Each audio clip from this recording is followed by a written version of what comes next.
Welcome back to another edition of Coaches Exploring, and today we're doing Chapter 2 of The Untethered Soul by Michael A. Singer, and Chapter 2 is called Your Inner Roommate. And just before we came on, the three of us were exchanging stories and having a good laugh over this one, so I hope that fun carries over into our conversation here. I'll just start by reading it's like the second sentence into the chapter. You're ready to grow when you finally realize that the I who's always talking inside will never be content.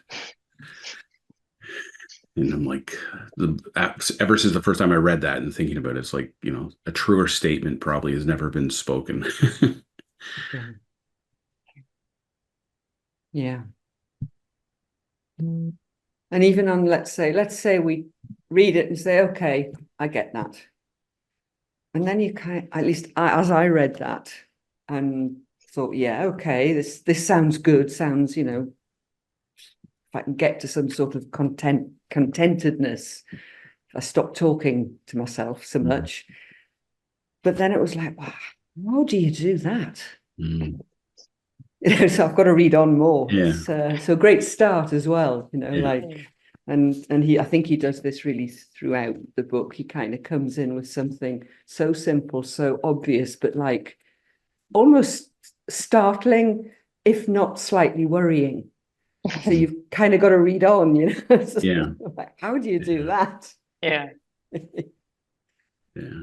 Or even that one sentence, when I read that, it's like, really? Oh no. I mean, it's a bit like, oh no. I mean, what if that? And there's a reason to read on. Really? I've got to see if this is true. I mean, come on, what's going on there? Yeah. But then he goes on to say it always has a problem with something, and then you're like, okay, there might be something in this. Well, I love in the next page 21, he says, once you clearly see the disturbed part, then ask, who is it that sees this? Who noticed this inner disturbance? Asking this is the solution to every problem. The very fact that you can see the disturbance means you are not it. And it's that separation, like the line that's coming to me is like, we are not our thinking, we are not our problems, we are the ones experiencing them.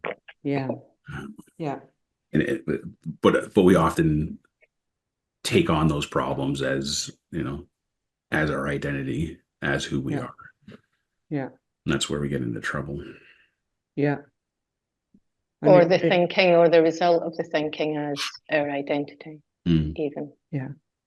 All those I ams.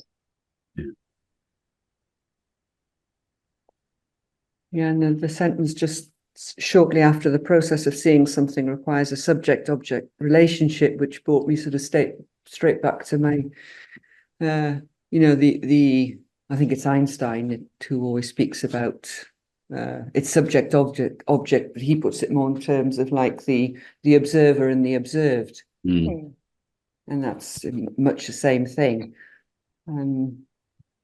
That kind of made it clear for me in my mind, okay, that's what we're talking about. That sort of somehow gave me a mental image of sometimes I struggle to understand exactly what he's saying, which is perhaps exactly that, because I try to understand it. That's half of the problem. But yeah, the idea, the subject object, that I can see that.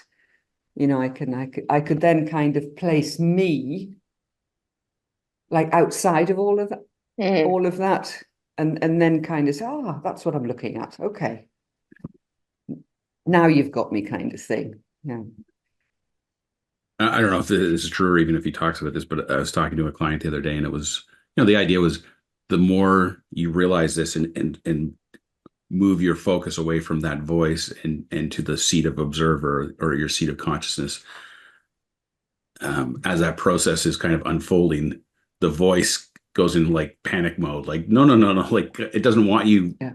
I mean, not that it has a mind of its own, but it's, that's the sense of it. It's like, oh no, keep your attention here. And it just, it'll redouble its efforts. It'll come up with even more reasons why you need to pay attention to it. It almost is like a screaming toddler who wants his milk or something. It's like having a fit. Yeah, the tantrum. Yeah, exactly. And I highlighted it near the bottom of 21. The only real solution is to take the seat of witness consciousness and completely change your frame of reference. Yeah. And I mean, we were talking about various real world situations before we got on the call, and I don't know, the more I talk about it and explore this and play through scenarios, the value of shifting your frame of reference to that observer role. It's like, holy cow, like everything looks so different from over here. Yeah. It looks so impersonal versus when you're in it, it feels and looks absolutely personal, like everything that happens to you. So yeah, that for me, that's a huge insight. Yeah. And it's even sort of this, because he speaks, obviously it's the let's say the road, the path to freedom. That's what he's speaking about. And even that as a concept in our heavily contaminated, cluttered minds is, again, and the concept we have in our minds of what freedom actually is something completely different than what he's talking about. Because we always believe that, freedom is out there. It's when I've got the thing, or I've got to that place, or I've got somewhere. And he's not talking about that at all. So again, it is indeed perhaps for the uninitiated, let's say, it's difficult to start off, I think, to almost take his words seriously, and until you can see sort of beyond that. And that's, again, what I kind of see the whole drift of this book is he beats on about it, like on and on and on and on, until you get to a point further on in the book, you go, oh, that's it. It's almost as if he himself, as a writer, as an author, as a spiritual teacher, let's say, he's kind of filled up your mind with so much stuff that you kind of just go, can I give up? And in that moment you just go, I give up. Then there's, oh, there it is. That's what he's talking about. That's what he's talking about. Yeah. And that's one of the things, is that because I've read the whole book, and now at this point, and that's basically what's happened. It's like, oh, that's what he's talking about. But like he's come from the same place that he's actually trying to get away from. In somehow, somewhere, or the reader has, perhaps, or I have anyway, perhaps. And that was just quite simply, that came from me from the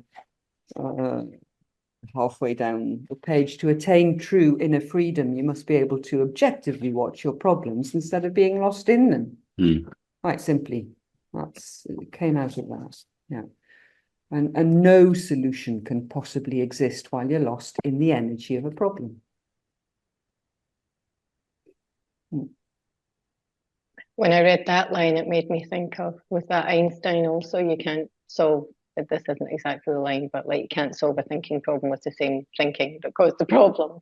And when I read that, like, because that's what we try and do, isn't it? We think, we get into this thinking problem, and then we try and think ourselves out of it. And that just, it's like digging a hole. Yeah. Well, I was listening to Steve Chandler's book. I think it was 100 Ways to Motivate Yourself, something like that. But it was the idea that what I took away from it anyway was how misguided problem solving actually is. Like I used to consider myself like a great problem solver. That was a strength of mine. Like if I was in a job interview and they said, what are your top 3 strengths? Problem solving would be like right at the top. And when I listen to Chandler talk about it, it's like, oh yeah, I mean, indirectly you're solving problems, but it's more about creation than it is about solving problems. And this line about, when you're caught in the energy of a problem, you can't solve it. It's, it's so true. Yeah. And it's stepping away from it, and then, not even thinking about solving the problems, just like, what do I want to create? Mm. And what do you want instead?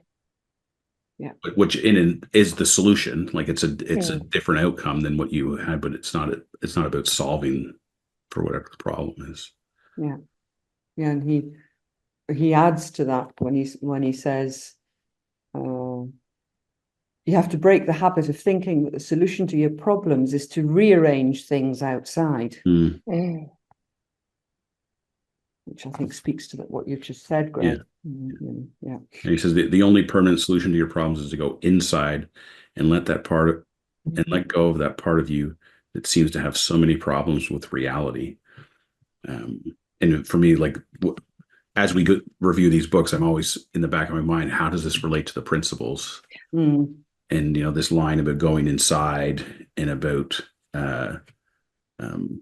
having so many problems with reality. It's the 2 things Jamie always talks about is as the 2 best or most impactful things a person can learn is how their experience is created and who they really are.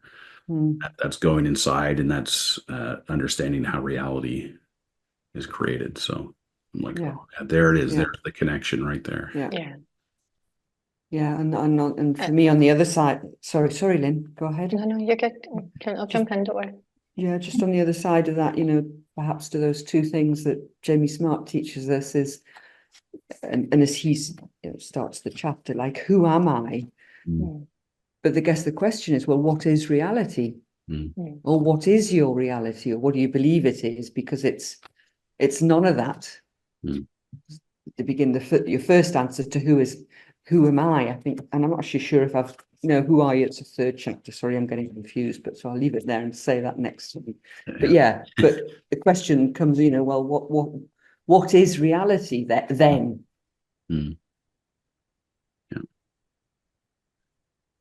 What was just coming up for me when you were referring back to the principles and what we've learned from Jamie is typically when we see problems, it's when there's a gap between what we think is going on and reality.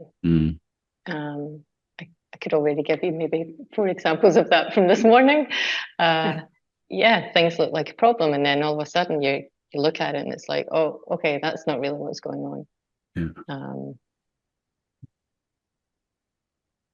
You were talking about freedom, Elaine, and a conversation I had with a client this morning.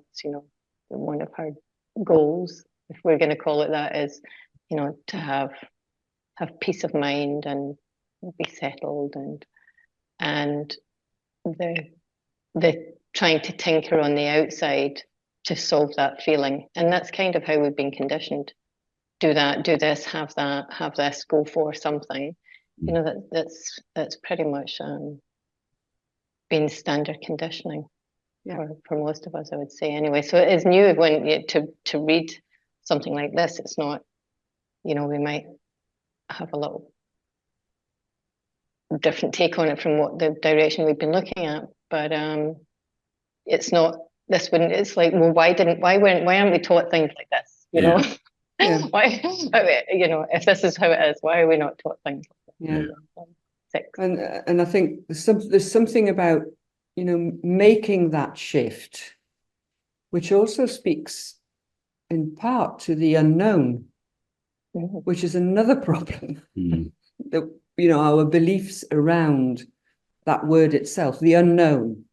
Like it almost, at least for me, if you say the word unknown, I say 90% of the time it's going to evoke for me something slightly or too very much so scary.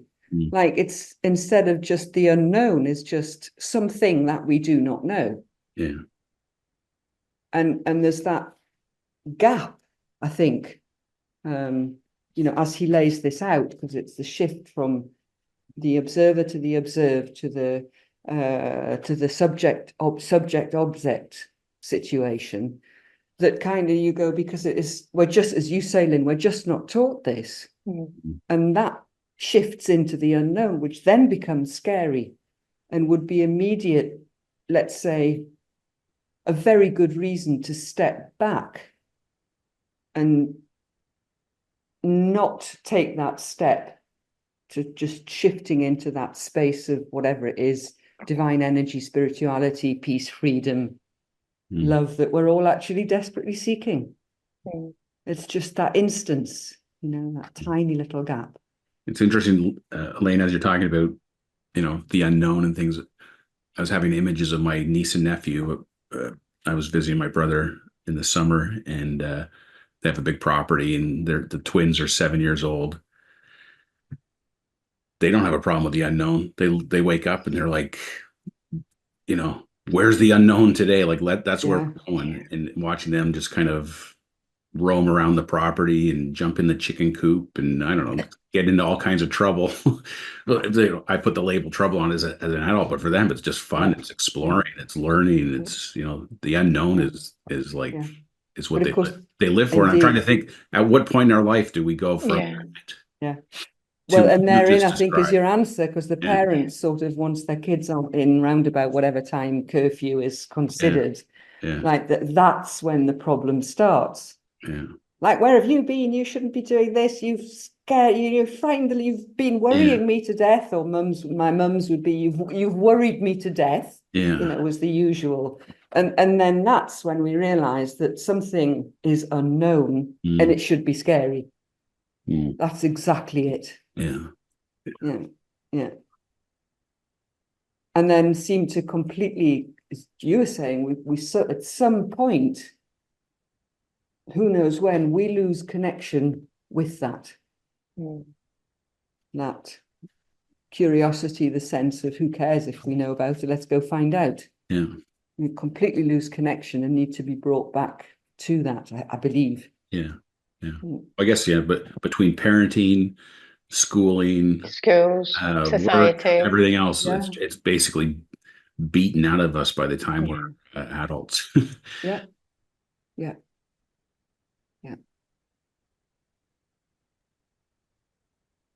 And that's really curious in of itself, isn't it? So we come into the world that way. That's our natural state. Not knowing about the unknown, or to be frightened, or even having a roommate, or even having a roommate. The little 2-year-old isn't running around going, there's a roommate. And then life kicks in, and all of a sudden we have a roommate.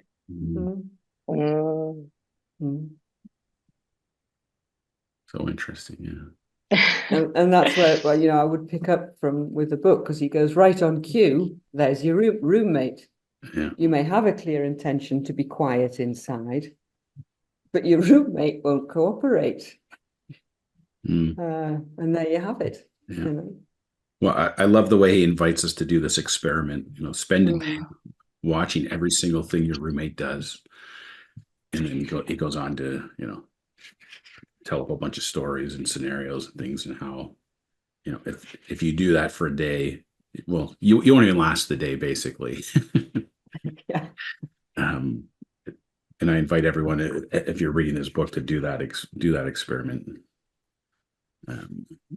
As I've been doing that experiment, I've been laughing a lot.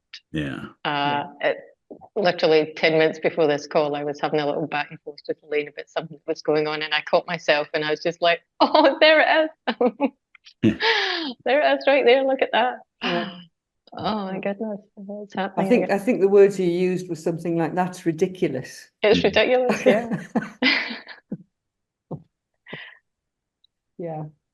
But it's also kind of nice to the noticing part. As I've been, so I don't know how many months now I've been listening to and reading this book, but the noticing part, it's just making me laugh, because it certainly takes seems like it takes like if I'm in a moment of irritation or I don't know, something that's a bit unpleasant, and then I notice that whatever the chat is that's going on, it's just like, oh man, it's there it is. And I love how he suggests, yeah, like imagine which page again, I'm not really sure.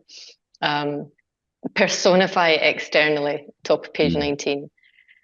You make believe that the roommate, the psyche, has a body of its own. So you actually, I did this with a client this morning. Imagine, take that out and sit it beside you and have that person with you all day. You literally wouldn't put up with it. You'd be like, you have to go home now. You're not being helpful. Yeah. It's like that party guest that will never leave. It's like, I'm in bed now, go away. It's actually wild. Some of the conversations that he brings in, because they're so relatable. Just his little bit of dialogue, it's so relatable. Yeah. To your amazement, these neurotic bursts of conflicting dialogue just keep going on and on.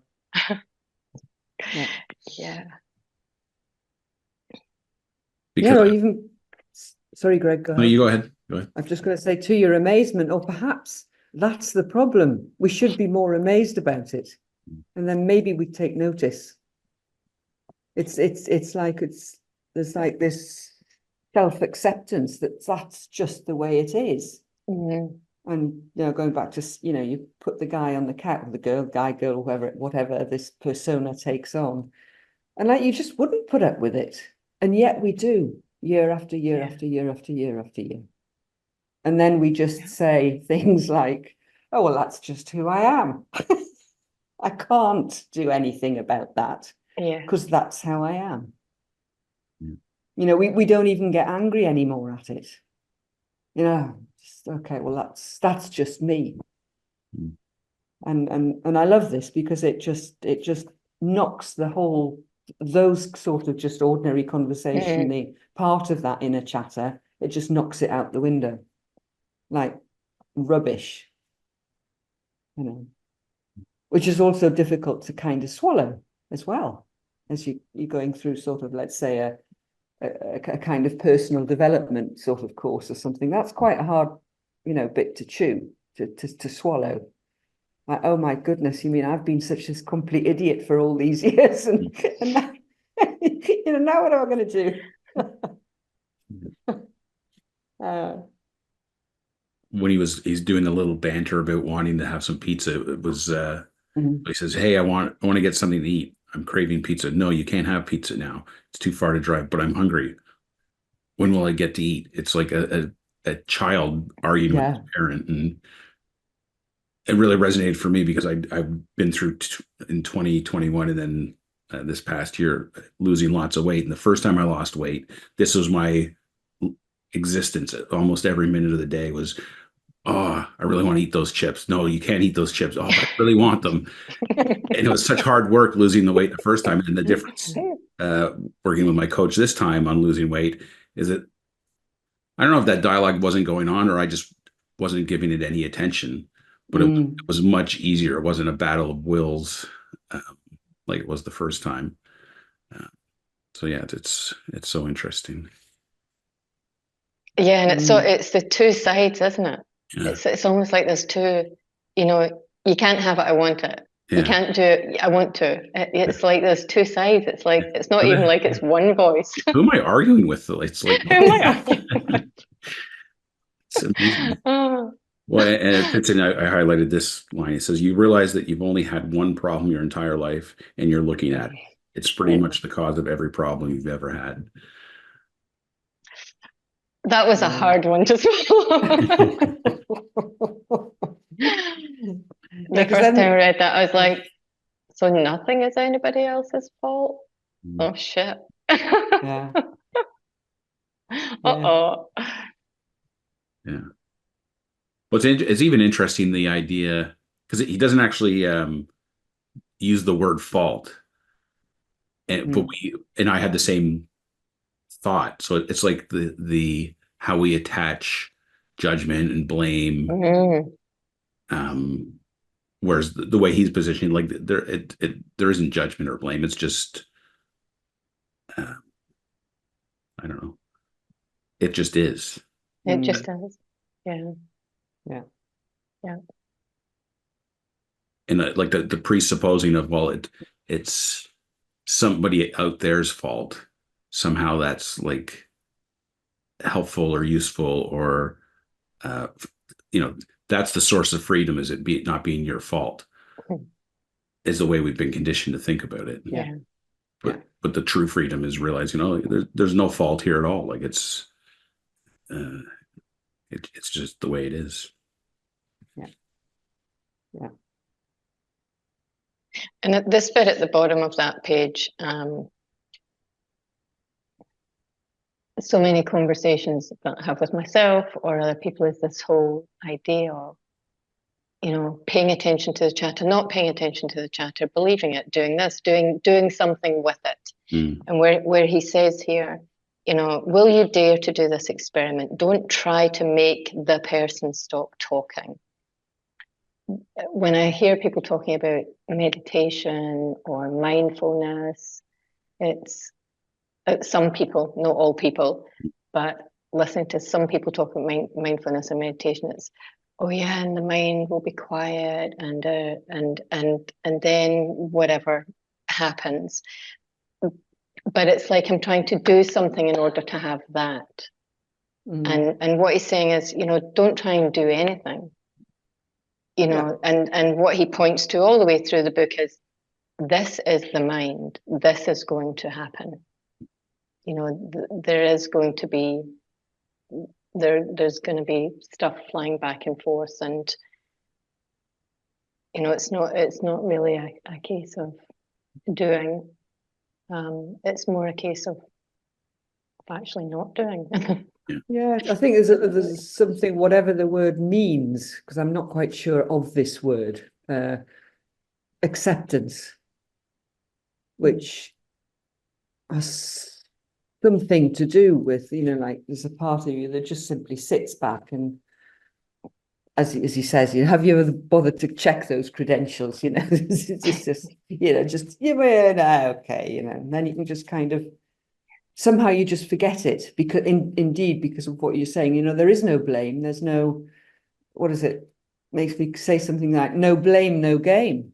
You're not staying, or as I remember Jamie Smart saying, you've got nothing on it. There's no dog in the fight. Yeah. And that's like but acceptance, not in the sense of, just forget about it. It's not about that. Yeah. It's an acceptance, which is such a huge thing, like, because the thing is that if you really did have a roommate, and I actually know something about having a roommate, let's say, and you can't just literally chuck them out. Or you can, but not without other consequences, sort of thing. Yeah. And indeed, we actually cannot be whole without the roommate in this case, because it is an integral part of us. But we do need to check its credentials, let's say. Just check out, well, yeah. The other thing that's been coming up for me with this, the roommate idea, is there's actually like two roommates. One is this voice, but the other one is wisdom, right? And it's, because what I've been trying to figure out the distinction between this voice that is non-stop chatter, both sides of every argument, and you're like miserable, and the moments when you're guided and you hear the voice of wisdom, and being able to distinguish one from the other, right? So, like every, my sense of it is, every good idea I ever had or every good decision I ever made was because I was listening to the voice inside, which was wisdom, and not this voice, which is the proverbial roommate that we're talking about. Yeah. Yeah. I guess more or less Go ahead, Lynn. So this is where Yeah. I might be confused, so I'm just going to check. Yeah. So is the suggestion in that then, Greg, that the roommate is the voice, that the credentials aren't so good, and the chatter is, you know, do this, do that, whatever. So that the implication is that the roommate is only chatting about stuff that's not helpful, let's say, whereas from a place of wisdom is the helpful stuff. So that's a question. Yeah, I don't know. That's what I'm grappling with. Well, yeah, exploring, I guess. Yeah. I'm kind of wondering if, as we're coming to know that the spiritual teachers and such like are speaking to you. Mm. So the book is speaking to you, and you have a roommate, and that's what he's talking about. Yeah. There aren't two roommates, because that would make three people. Yeah. Or three of them. Yeah. If you see what I mean. He's speaking to you. Yeah. And saying, for Christ's sake, have you ever checked about, have you ever bothered to check your roommate's credentials, or, have you ever held it responsible for all the trouble it causes? Like, no. So what are you doing? He's speaking to you. And then there's the roommate. That's how I'm seeing it. Yeah. Yeah. I'm introducing something completely new, and it's right. He's not talking about, which is because I've been trying to reconcile, like, okay, like I do this experiment, I observe the roommate, but then I think of like, okay, well, there are other times where I do hear this voice, like if I'm coaching somebody and we're in a deep connection, and I don't know, it occurs to me to ask a particular question, or I don't know, something occurs to me that I'm like, I don't even know where that came from. Like that wasn't that, and to me, it feels different than what we're calling or that voice. So to me, it's like, oh, there's something else going on here, which I'm defining as, or putting the label of wisdom on it. That when you're quiet enough and ignoring that voice, and in that seat of observer or consciousness, you have access to other information, or other roommates, or the universal roommate, maybe. I don't know. Yeah. Anyway. Yeah. I digress. No, that's a good digression, actually. Yeah. Yeah.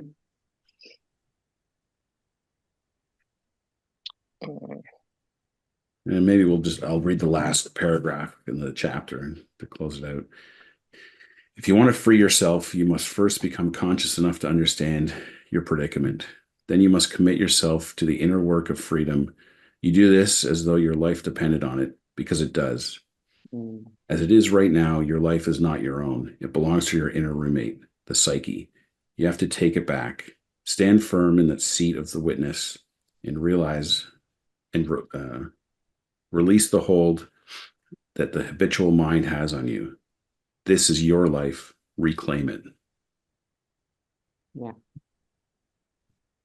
This whole thing of the roommate, I mean, I never lived away from home. The only roommate I ever had was my brother and his wife when they first got married. But it was like, I can imagine, you find the apartment, you do all the work, and then you need to find a roommate. Then the roommate moves in, and then they kind of take over, as if it was like their apartment. It's like, no, like you moved in with me. Yeah. So it's like this whole reclaiming is like, no, you got to almost put the roommate back in its place. Yeah, and reclaim that rightful space, let's say, which is your freedom. Yeah.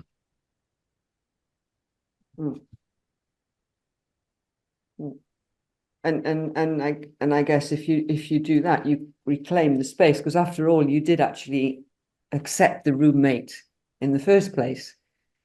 So now you've got him, you've got to kind of go along with him somehow.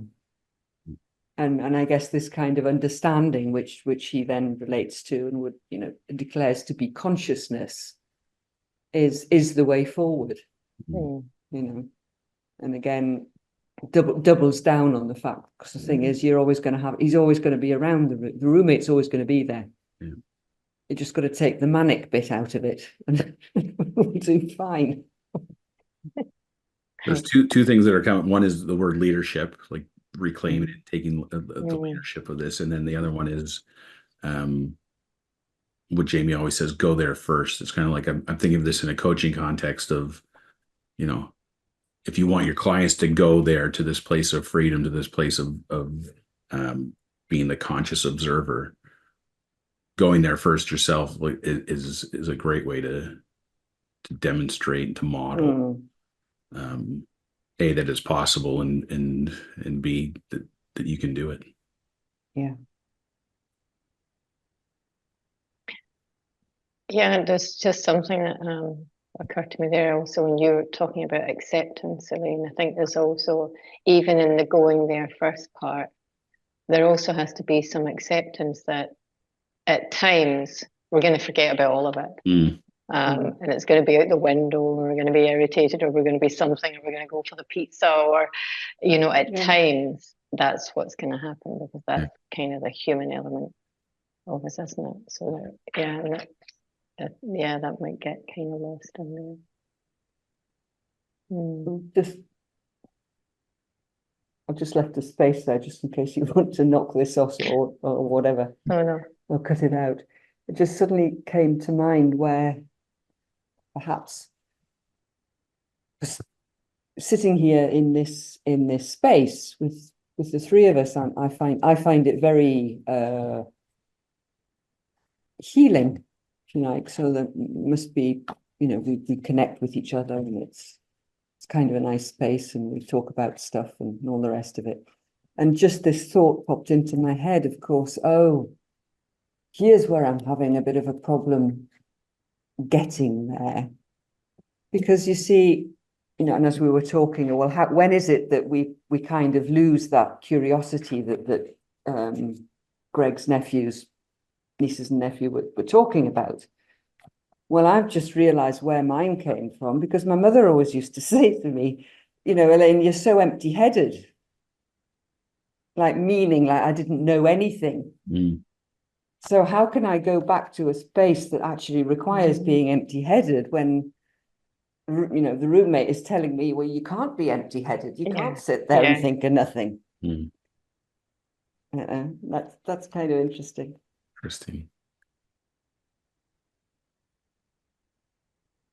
Sounds like a little bit of an insight there. It's awesome. Yeah.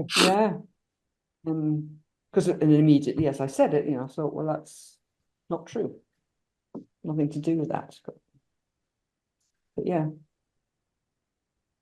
When you mentioned the three of us sitting here, it occurred to me, it's like, yeah, like this is why I love these conversations so much, or being in the groups with Jamie and the whole clarity community and stuff, is that if I think about it, it's in these moments when that roommate, I don't know, he's gone out on an errand or something, like he's gone quiet, he's taking a nap. It's a tangibly different, quieter feeling when you're in these spaces than in other areas of my life. So yeah.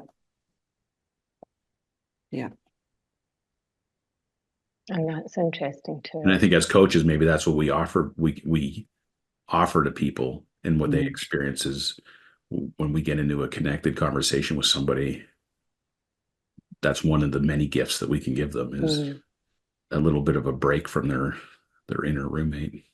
Yeah.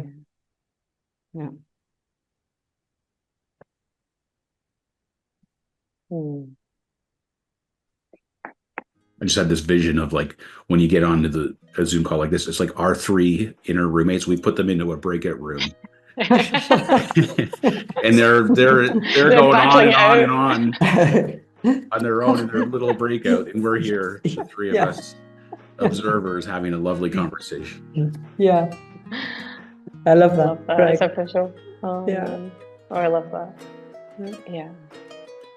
Yeah, maybe you could put that in a visual, Greg. Yeah, that sounds. Put this out somewhere. Feels like a new post. It feels like a post. Yeah. Well, let's leave it there. Next time we'll do chapter 3, which I think Elaine, you already alluded to, is who am I? But who are you? So next week, who are you? Looking forward to it. Thanks, guys. Yeah. Thanks. Thanks.